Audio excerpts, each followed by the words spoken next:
Well, good morning, everybody.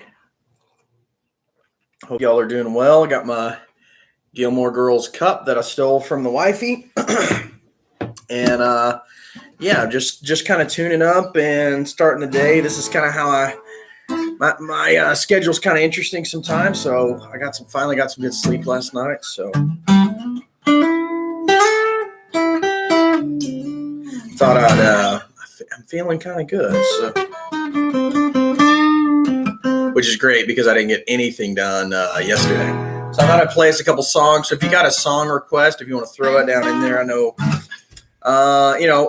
from Texas, so a lot of George Strait and like Garth Brooks and stuff like that. Also got little Michael Jackson, little The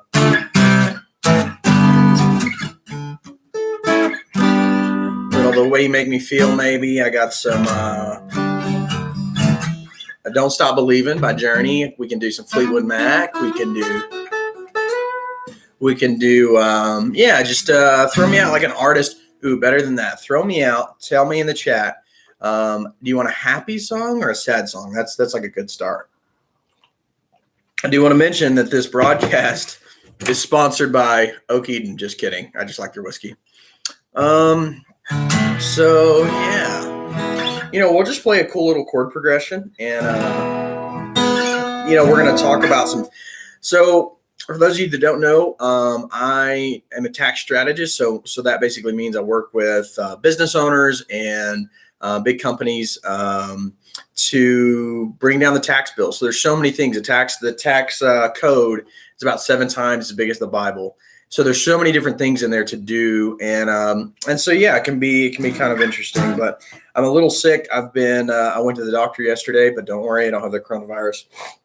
But I do have a little cold going on, so I've been trying to sleep and kind of take care of myself a little more, and so that's been kind of cool. So yeah, I'm gonna just play us a little song. I don't know what I'm. Oh, I know what I'm in the mood for.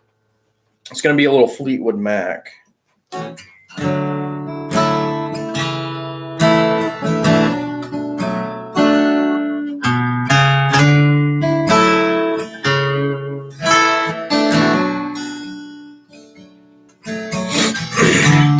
Took my love and you took it down. Ooh, that was a little rough note. Sorry about that, guys. Climb a mountain, died and turned around. And then I saw my reflection in a snow-covered hill till the landslide took you down. Spirit in the sky, what is love? In the shout within my heart, rise above. Can I sail through the changing ocean tides? Can I handle the seasons of my life?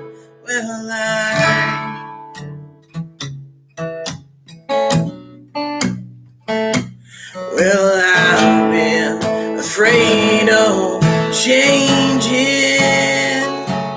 'cause I build my life around you. But time makes you bolder, and children get older, and I'm getting older too. Yeah, and I'm getting older too. So I take my love and you take it down. I climb a mountain and I turn around, and if you see my reflection in the snow-covered hills,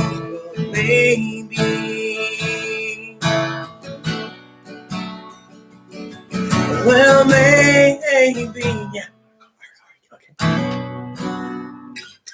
Well, just got knocked out. My buddy's on a conference call, so this is a good time. to talk about cool stuff like taxes and money. So, we're in the midst of an interesting kind of financial time. The IRS has extended tax, not only filing deadlines, but payment deadlines. The payment deadline is awesome. That's going to help a lot of people. So really, a lot of people think the government and the IRS is out to get us, right?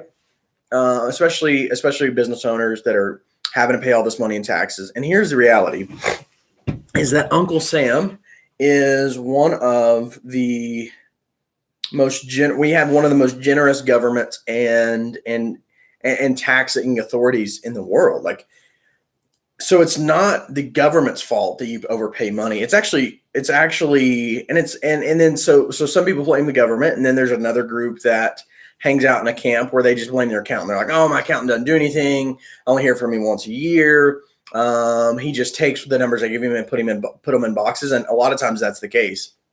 So they get mad at the accountant, but it's actually not even the accountant's fault.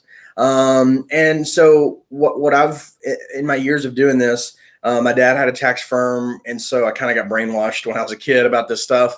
But what I've kind of woken up and realized is that just, it's not the IRS's fault.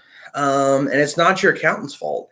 And it's actually, and then a lot of people blame themselves that, oh, well, I'm not organized. I don't keep all this stuff. That stuff's boring. It scares me. I don't want to get audited. I had thousands of these conversations with people, and it's just been really interesting to see the common themes. And so it's not your fault either. Like, it's not your fault. Taxes are very complicated. There are audit risks. There's so much stuff going on. And so it's actually not even your fault. And really, really, when I'm looking at why it is that so many owners overpay in taxes, like there was in Syracuse, New York, I just worked with a client there a few months ago. He's actually kind of become a buddy. And, he had a CPA.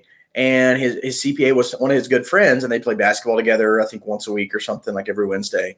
And his CPA had been losing him about $9,000 a year in taxes, in overpaid taxes. So this gentleman was, whatever his tax bill was, he was paying an extra $9,000 that I went in there, and that's what people hire me to do, is go in there and find that money, and find the strategies that we need to do to get that money back, right?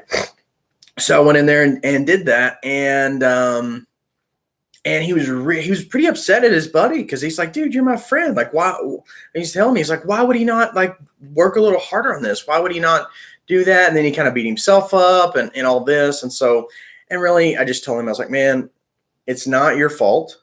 It's not the government's fault, and it's not your accountant's fault. The issue is that it's the system. It's the accounting system, the whole model of the accounting industry, right? That has all these thousands, tens, and maybe even hundreds of thousands of people working in it. It's the model's fault, because the model is built to be reactive, right? The traditional accounting model is only to put out fires. Is only to say, oh my gosh, we don't have that much money. How can we pay this, right? Oh my gosh, we're getting audited. What can we do? It's this reactive bullshit thing that gets people in a lot of trouble and limits our personal freedom, because it costs us money, it costs us peace, it costs us energy, it costs us time. And so that's kind of when I started down this journey, that was my intention was, you know what? Let's just do one thing different than everyone else. Instead of being reactive, let's just try to be proactive. Maybe that'll work. Maybe that could help somebody.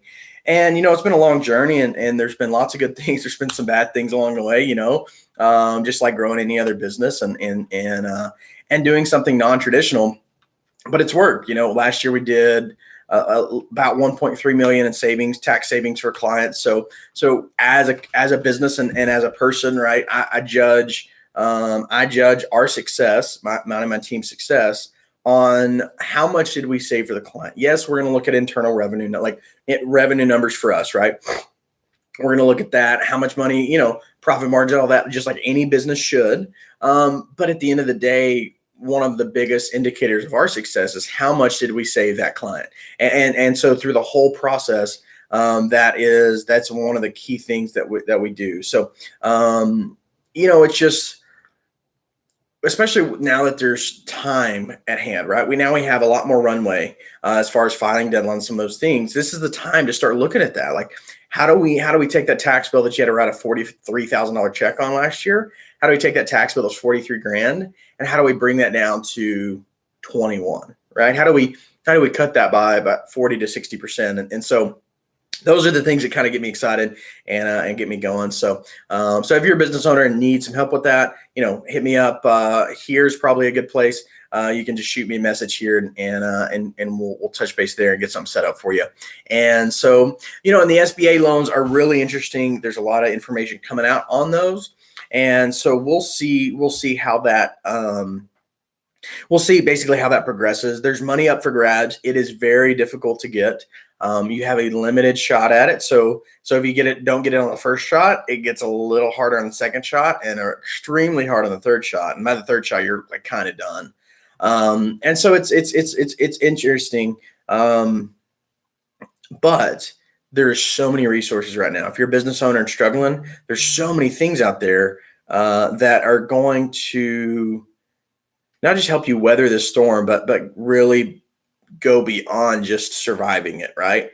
And so those are some things I want to just encourage you with today. And I'll be on probably tomorrow or the next day and jamming a little bit more and sharing some cool stuff. So see you guys then.